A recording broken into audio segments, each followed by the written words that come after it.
Hello guys, manguha ko karon og talbos ng kamote o guys sa kamote. Kay kung wala tay laing sudan dinhi sa bukid, mabuhi na gyud ta kay manguha lang ta og guys sa kamote dire sa atong tugkaran or sa loyo. Kay naay daghan dire presko pa gyud kaayo ug makasiguro ta nga walay kimikal ang atong gikaon nga mga utanon. So ang nakanindot lang dinhi guys kung anhi ta puyo sa bukid. Kung nalay pwesto matam na nato sa tungluyo sa balay, pwede kita magkatanom ug pwede na to kuhaan og pangsudan pareha aning guys sa kamote or tangkong. Ug dili ra masad gana akong tanom guys, nasad ko'y mga kalabasa, tangkong ug mga kamunggay, mga kapayas diri sa palibot. So kung wala tay sudan, pwede ra gyud ta magkuha. Ang nakanindot kay nakasiguro jud ta nga walay kimikal o walay abono ang atong mga tanom, so presko kaayo.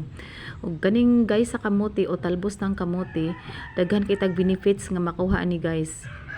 Grabe jud ang mga vitamins ani, rich in iron ug daghan pa rich in fiber. Basta daghan kay tag benefits makuha ani. Usa ni siya sa pinaka-healthy nga leafy vegetables. Mura katumbas ni siya sa kamunggay. O mura ni akong i-share karon mga guys.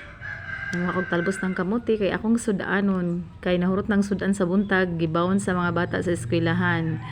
Daghang salamat sa nagtan-aw sa akong mga video dinhi sa YT.